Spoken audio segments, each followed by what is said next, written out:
তো দেখুন ইউনিটের ম্যাগনেটটা ঠিক করার জন্য ফার্স্ট টাইম আমি ম্যাগনেটটা খুলে নিয়েছি। এবার আঠাটা পরিষ্কার করছি সুন্দর করে। পরিষ্কার করার পরে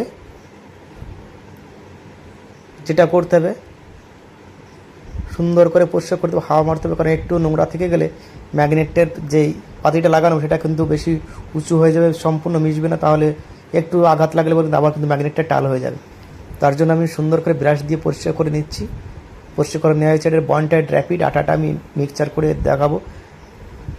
দেখুন কীভাবে দিতে হয় আঠাটা, আর কতটুকু আঠাটা পরিমাণে দেবেন সেটাও দেখুন।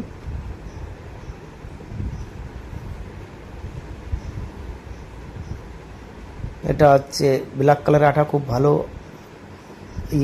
আঠা,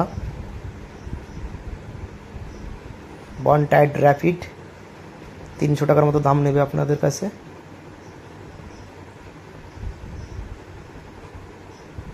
ভালো করে মিশিয়ে নিচ্ছি, দুটো একসঙ্গে মেশাতে হবে। মেশানোর পর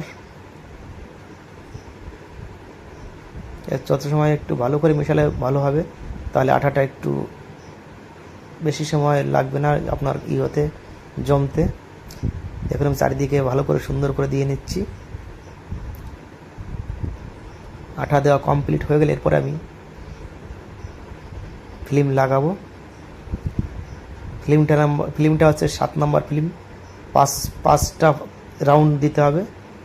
এখানে আমি 3টে ফিল্ম ইউজ করছি, 5 পিস করে আসে। এটা 7 নম্বর ফিল্ম। যে কোনো ফ্যানের কয়েলের দোকানে গেলে পরে আপনারা এই ফিল্মগুলো পাবেন। ঘরে বসে আপনারা নিজেরা এগুলো ঠিক করতে পারবেন। যেমন আমি নিজে ঠিক করছি, দেখুন একদম সঙ্গে সঙ্গে একদম রিল্যাক্স হয়ে যাবে। দেওয়ার সঙ্গে সঙ্গে পুরো কোনো জায়গায় এক সুতো কম বেশি থাকবে না, সবকটাই এক লেভেল থাকবে। দেখুন, কারণ ফিল্ম আমি সব জায়গায় কিন্তু পাঁচখানা করে রাউন্ড দিয়েছি। এটায় 5টা, ওটায় 5টা, এটাও 5টা, ছোটোটাও 5টা। ওটাও বড় ছিল কিন্তু সেটা এখন শেষ হয়ে গেছে, খুঁজে পাচ্ছেন, যার জন্য ওটা ছোটো দিয়েছি। দেখুন কমপ্লিট হয়ে গেছে।